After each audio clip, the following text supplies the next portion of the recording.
بسم اللہ الرحمن الرحیم۔ السلام علیکم ورحمۃ اللہ وبرکاتہ۔ امام بخاری ریسرچ اکیڈمی سے شائع ہونے والے ہفت روزہ میگزین الجمعہ 18 ذی القعدہ 1446 ہجری مطابق 16 مئی 2025 کے مضامین کی ریکارڈنگ پیش خدمت ہے۔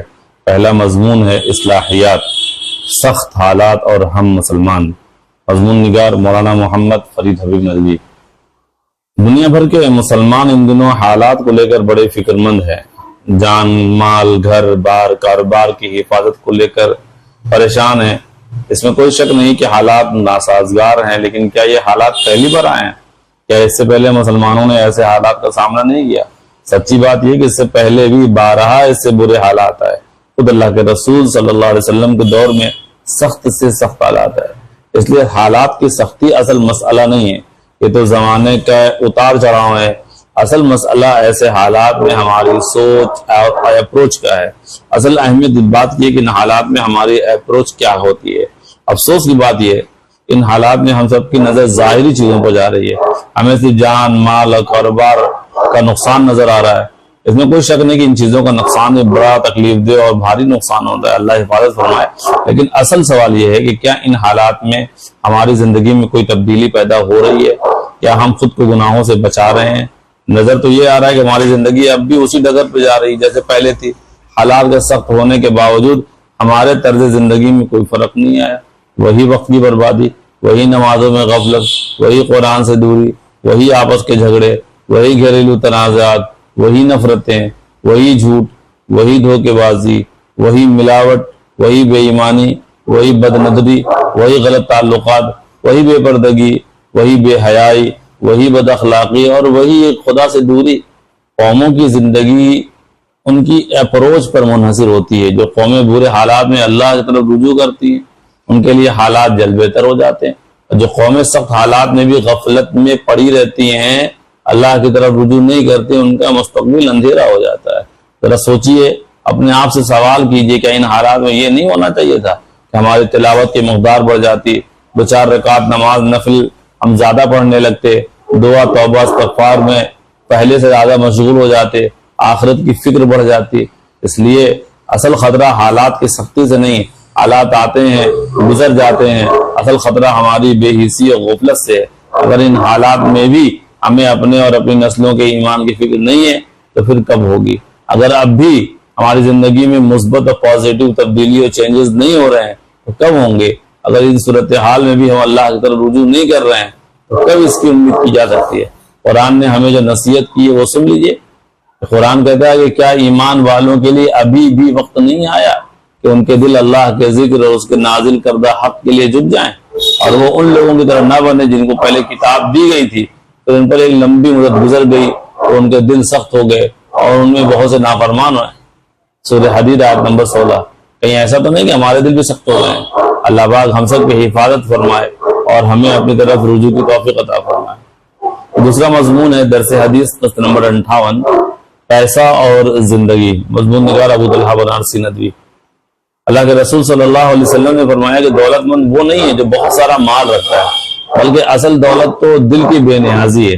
اسی طرح ایک دوسری حدیث میں نبی کریم صلی اللہ علیہ وسلم نے فرمایا کہ اچھا مال ایک آدمی کے لیے بہت بہتر چیز ہے، مگر ان سب کے پیچھے ایک چیز ہے جس نے سب کو کہ دنیا کے جو یہ ہر گوشے میں انسان صبح سے لے کر شام تک ایک دوڑ میں لگا ہوا ہے، کامیابی کی دوڑ، عزت کی دوڑ، خوشی کی دوڑ، مگر ایک چیز اور بھی ہے جس نے سب کو جکڑ رکھا ہے اور اپنا دیوانہ بنا رکھا ہے، وہ ہے پیسہ۔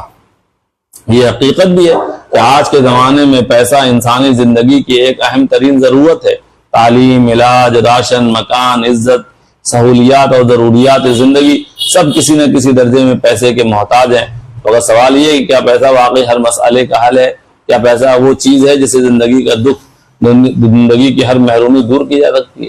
یہ وہ سوال ہے جو ہر حساس دل کو کبھی نہ کبھی جھنجھوڑتا ضرور ہے۔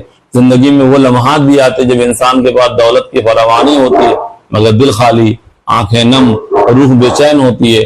دنیا میں کتنے ہی مالدار لوگ ایسے ملیں گے جو اعلیٰ ترین گھروں میں رہتے ہیں مگر تنہائی کے قیدی ہیں، اسی عالیشان مکان اور بینک بیلنس کے باوجود بے چارگی کی موت مر جاتے ہیں۔ کتنے ہی بزنس مین ہیں جن کا بینک بیلنس تو کافی ہے مگر نیند ان کی آنکھوں سے کوسوں دور ہے۔ یہ جو حدیثیں ہم نے بتائیں اس کے اندر یہ حدیث کو سکھاتی ہے کہ اصل سکون پیسے میں نہیں، اور سکون زندگی دل کے اطمینان میں ہے۔ پیسہ تو ایک ذریعہ ہے، جب انسان اسے ذریعہ بناتا ہے تو سکون اور ترقی پاتا ہے، لیکن جب یہی پیسہ اس کے دماغ میں سوار ہو جائے تو دولت ذلت کا سبب بن جاتی ہے۔ اسلام نے نہ تو مال کمانے سے روکا ہے، نہ مالداری کو برا کہا ہے، بلکہ نیت اور طریقے کو اصل بنیاد قرار دیا ہے۔ مگر جب پیسہ کسی کی زندگی کا مقصد بن جائے، جب ہر تعلق، ہر رشتہ، ہر معاملہ، ہر اخلاق کا اظہار اسی پیسے کی بنیاد پہ کیا جانے لگے تو پھر یہی پیسہ انسان کو کھوکھلا، بے سکون اور تنہا کر دیتا ہے۔ اپنے معاشرے میں اگر ہم نظر دوڑائیں تو دیکھیں گے کہ اکثر دھوکے، بے ایمانی، جھگڑوں کے پیچھے، رشتوں کے ٹوٹنے کے پیچھے کہیں نہ کہیں پیسہ ہے۔ لوگ صرف اس دولت کے لیے اپنے ایمان اور ضمیر کا سودا کر لیتے ہیں، اپنے والدین کی عزت تک بیچ دیتے ہیں، اور کبھی کبھی تو اپنے رب تک کو بھول جاتے ہیں۔ اس لیے ہم ہوش کے ناخن لیں، پیسے کو اس کی جگہ پر رکھیں، اسے حاصل کریں، ضرور حاصل کریں، مگر اس کے لیے پاگل نہ ہو جائیں۔ خرچ کریں، کھائیں پیئیں، مگر غرور، دکھاوے، جھوٹی شان و شوکت کے چکر میں حرام کاموں میں ملوث نہ ہو جائیں۔ سب سے بڑھ کر یہ یاد رکھیں کہ سکون پیسے میں نہیں ہے، تو سکون دل سے آتا ہے۔ دل اسی وقت سکون پاتا ہے جب وہ اپنے اللہ، اپنے خالق سے جڑا ہوا ہو، اور جب وہ قناعت اور شکر گزاری سے لبریز ہو۔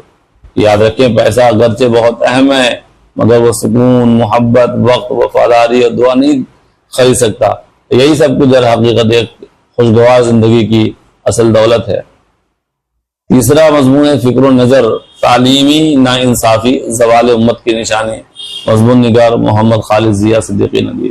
تعلیم کسی بھی قوم و معاشرے کے لیے ریڑھ کی ہڈی جو قوموں کی جہالت کے اندھیروں سے نکال ترقی، شعور اور کامیابی کی منزل تک پہنچاتی ہے۔ تعلیم میں انسان قوموں کی ترقی کی علامت ہے، جبکہ اس میں ناانصافی قوموں کی زوال و پستی کی نشانی ہے۔ آج کا معاشرہ تعلیمی ناانصافی کے شکنجے میں جکڑا ہوا ہے، جہاں علم دولت مندوں کا حق بن چکا ہے، اور جہاں علم دولت مندوں کا حق بن چکا ہے اور غریب محض تماشائی ہیں، اس کے نتیجے میں پوری قوم تنزلی کا، پچھڑے پن کا شکار ہے۔ اسلام نے تعلیم کو محض طبقاتی یعنی کلاس بیسڈ پر اور مخصوص لوگوں کی جاگیر نہیں بنایا ہے، بلکہ اسے ہر انسان کا حق قرار دیا ہے۔ اللہ تعالیٰ کا ارشاد ہے کہ اے نبی صلی اللہ علیہ وسلم آپ فرما دیجئے، کیا جاننے والے اور نہ جاننے والے برابر ہو سکتے ہیں؟ سورہ زمر 9۔ اس آیت میں اہل علم کی فضیلت بیان کرتے ہوئے اس طرف بھی اشارہ کیا گیا، علم سب کے لیے ہے، سب کو اس کا پورا حق ہے، اسے ملنا ہی چاہیے۔ نبی کریم صلی اللہ علیہ وسلم نے فرمایا علم حاصل کرو ہر مسلمان مرد عورت پر، یہ تو فرض ہے۔ ابن ماجہ حدیث 224۔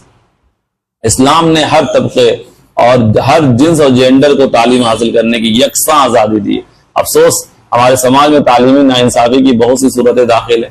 یہ حقیقت نہیں کہ معیاری تعلیم آج ایک بیش قیمتی سودا بن چکی کاروبار جو صرف دولت مندوں کے دسترس میں ہے، ان کے کنٹرول میں، جبکہ غریب بچے بنیادی تعلیم سے بھی محروم ہیں۔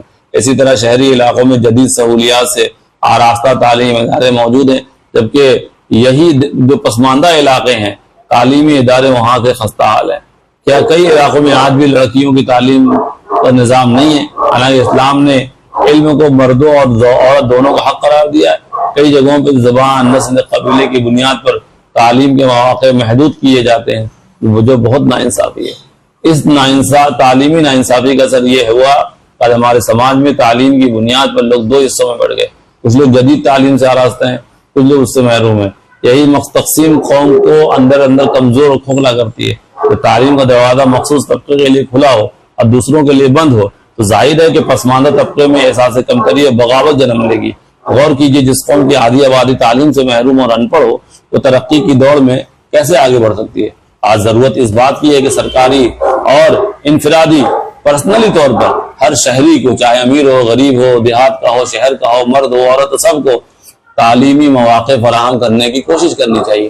دیہات میں، پسماندہ علاقوں میں سہولیات سے آراستہ تعلیمی ادارے قائم کرنے چاہیے، کاروبار کے لیے نہیں، تعلیم کے لیے۔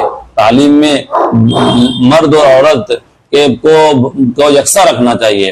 لڑکیوں کے لیے علیحدہ معیاری ادارے قائم کرنے چاہیے، ان کے لیے وظیفہ اسکالرشپ رکھنا چاہیے تاکہ وہ بھی اعلیٰ تعلیم حاصل کر سکیں۔ اسی طرح غریب و مستحق طلباء کے لیے وظائف اور تعلیمی اخراجات میں رعایت دی جائے تاکہ کوئی غربت کے وجہ سے میں تعلیم سے محروم نہ رہ سکے۔ مسائل: حرم شریف میں عورتوں کا نماز جنازہ میں شرکت کرنا۔ حرم شریف میں نمازوں کے بعد نماز جنازہ ہوتی ہے، چونکہ نماز جنازہ یہاں ہمارے ہندوستان وغیرہ کے اندر عورتیں تو نماز جنازہ میں شریک ہوتی نہیں ہیں، لیکن وہاں پر اگر عورتیں موجود ہیں تو وہ شرکت کر سکتی ہیں، کوئی حرج نہیں۔ اگر نماز جنازہ کا طریقہ نہ آتا ہو تو جانکاروں سے پوچھ لیں، دعائیں یاد کر لیں، اور اگر دعا یاد نہ بھی ہو تو امام صاحب کے ساتھ شرکت کر لینے سے ہی ان کی نماز جنازہ ادا ہو جائے گی۔ کتاب المسائل جلد نمبر 3 صفحہ نمبر 408۔ السلام علیکم ورحمۃ اللہ وبرکاتہ۔